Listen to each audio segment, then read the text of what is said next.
ओम शांति। 5 मार्च 1970 बाबा के अव्यक्त मधुर महावाक्य। मुरली का टाइटल है जल चढ़ाना अर्थात प्रतिज्ञा करना। बाबा कहे, आज शिव जयंती मनाने के लिए बुलाया है। कैसे मनाना चाहते हो? मिलना ही मनाना है। लोग मिलने के लिए मनाते हैं और बच्चे मिलने को ही मनाना समझते हैं। तो मिलना अर्थात मना लिया। अब बाकी क्या रहा? आप बच्चों का मनाना एक तो है मिलना और दूसरा है अपने समान बनाना। तो मिलना और बनाना यही है मनाना। आज के दिवस पर यह 2 बातें करनी हैं। मिलन तो मना ही रहे हो, बाकी आप समान बनाना। यह दोनों बातें की गोया शिव जयंती मनाई। जब भक्त लोग जल चढ़ाने के लिए जाते हैं तो भी बीच में ब्राह्मण होते हैं जो उनसे कराते हैं। तो आप भी ब्राह्मण हो। जैसे भक्त लोग जल चढ़ाते हैं वैसे तुम बच्चे बाप के ऊपर आत्माओं से जल चढ़वाते हो। यह जल अथवा दूध चढ़ाने की रस्म क्यों चली है? जिस समय जल चढ़ाते हैं उस समय मन में क्या सोचते हैं मालूम है? जल व दूध जो चढ़ाते हैं उनका भाव अर्थ यह है। जब कोई भी प्रतिज्ञा करनी होती है तो हाथ में जल उठाते हैं, सूर्य को भी जल चढ़ाते हैं तो अंदर में प्रतिज्ञा करते हैं। तुम्हारे पास भी जब कोई आते हैं तो पहले पहले उन्हों से प्रतिज्ञा का जल लो। एक प्रतिज्ञा कराते हो ना कि हम आज से एक शिव बाबा के ही बनकर रहेंगे। तो पहले उनसे प्रतिज्ञा कराते हो। वह लोग भी अंदर में प्रतिज्ञा कर फिर स्वयं सम्मुख आकर देवताओं पर अर्पण होते हैं। जो पूरे भक्त होते हैं वह सारा ही अपने को उनके आगे झुकाते हैं अर्थात अपने को अर्पण कर देते हैं। तो तुम भी पहले उन्हों से प्रतिज्ञा कराते हो। जब पक्के हो जाते हैं तो संपूर्ण स्वाहा कराते हो। ऐसी सर्विस करनी है, बिल्कुल न्यौछावर कराना। आपने कितनों को न्यौछावर कराया है? जो जितना स्वयं न्यौछावर बने हैं उतना ही औरों को बनाते हैं। अगर स्वयं ही संपूर्ण न्यौछावर नहीं बने हैं तो औरों को भी इतना ही आप समान बनाते हैं। अभी न्यौछावर होने में मेहनत और समय दोनों ही लगता है, लेकिन थोड़े ही समय में न्यौछावर होने वालों की क्यू लग जाएगी। जैसे वहाँ यादगार है काशी कलवट खाने का। स्वयं अपनी इच्छा से कटने को तैयार हो जाते हैं, वैसे यहाँ भी तैयार हो जाएंगे। आप लोगों को इच्छा पैदा करने की मेहनत भी नहीं करनी पड़ेगी। स्वयं अपनी इच्छा से जंप देने के लिए तैयार हो जाएंगे। यह क्यों लगनी है? अभी नहीं लग रही है। इसका भी कारण है। बच्चों के पास अभी कौन सी क्यू लगी हुई है? जब वह क्यू खत्म हो जाएगी तब वह क्यू लगेगी। मालूम है अभी कौन सी क्यू लगी है? संकल्पों की। बाबा कहे, संकल्पों में भी मुख्य क्या है जो ही पुरुषार्थ में ढीलापन लाती है? व्यर्थ संकल्पों का मूल कारण क्या होता है? पुराने संस्कार किस रूप में आते हैं? एक शब्द बताओ जिसमें व्यर्थ संकल्पों का बीज आ जाए।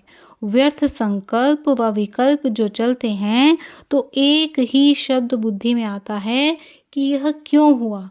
क्यों से व्यर्थ संकल्पों की क्यों शुरू हो जाती है। अंग्रेजी में भी आप देखें, क्यों शब्द की निशानी अभी से टेढ़ी होती है तो क्यों की क्यों बड़ी लंबी है। इस क्यों के समाप्ति बाद ही संपूर्णता आएगी, फिर वह क्यों लगेगी। जब क्यों शब्द निकलेगा फिर ड्रामा की भावी पर एक रस थेरियम रहेंगे। तो अभी क्यों के क्यों को ख़त्म करना है, समझा? एक क्यों शब्द से सेकंड में कितने संकल्प पैदा हो जाते हैं। क्यों से फिर कल्पना करना शुरू हो जाता है। तो बाप भी बच्चों से यह जल की लोटी चढ़वाने के लिए आए हैं। कोई भी प्रतिज्ञा करते हैं तो जल को साक्षी रखकर करते हैं। तो अब यह लोटी चढ़ानी है। मधुबन में विशेष रिस्पॉन्सिबिलिटी पांडव दल की है, तो उस दल में अब बल होना चाहिए। पांडव दल में बल होगा तो फिर इस पांडव भवन के अंदर आसुरी संप्रदाय तो क्या, लेकिन आसुरी संकल्प भी नहीं आ सकते।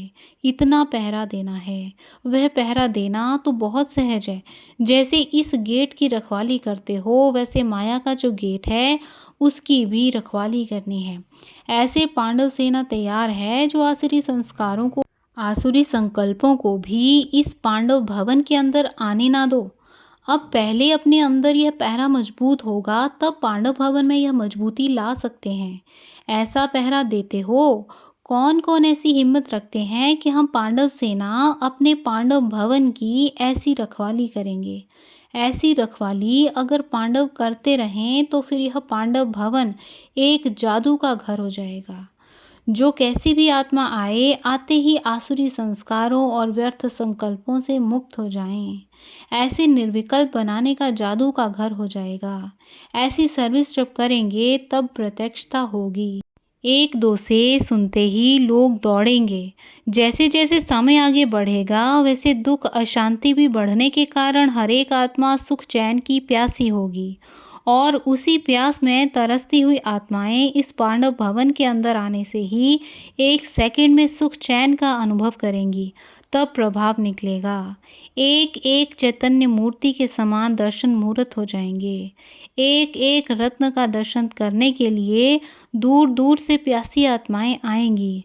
लेकिन जब ऐसा पहरा देना शुरू करेंगे तब, जैसे संगठन का बल है, स्नेह का बल भी है, एक दो को सहयोग देने का बल भी है, अभी सिर्फ एक बल चाहिए जिसकी कमी होने कारण ही माया की प्रवेशता हो जाती है। वह है सहनशीलता का बल।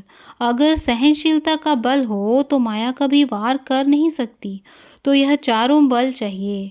आज बाप दादा की जयंती के साथ सभी बच्चों की भी तो जयंती है।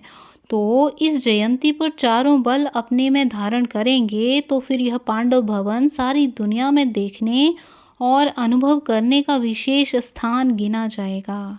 इस पांडव भवन का महत्व सारे विश्व में होगा। महत्व बढ़ाने वाले कौन? पांडव सेना और शक्ति सेना। मधुवन निवासी ही मधुवन के महत्व को बढ़ा सकते हैं। पांडवों के लिए तो प्रसिद्ध है कि वह कभी भी प्रतिज्ञा से हिलते नहीं थे। 1% की कमी भी हुई तो इसको कमी ही कहा जाएगा। पांडव सेना को एग्जाम्पल बनना है, जो आप लोगों को देख औरों को भी प्रेरणा मिले।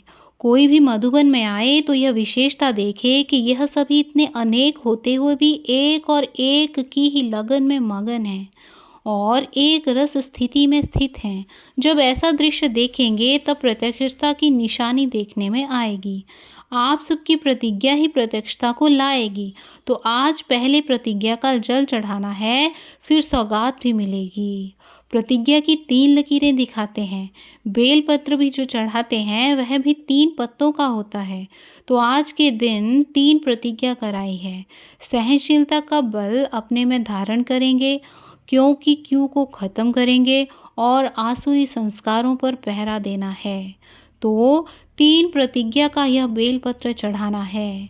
भक्त लोग तो खेल करते हैं, लेकिन ज्ञान सहित खेल करना वह तो बच्चे ही जानते हैं। इसलिए आज की शिवरात्रि का यादगार फिर भक्ति में यह रस्म माफिक चलता है। पहले आरंभ बच्चे ही करते हैं ज्ञान सहित, और फिर भक्त कॉपी करते हैं अंधश्रद्धा से। ज़रूर कभी किया है तब यादगार बना है।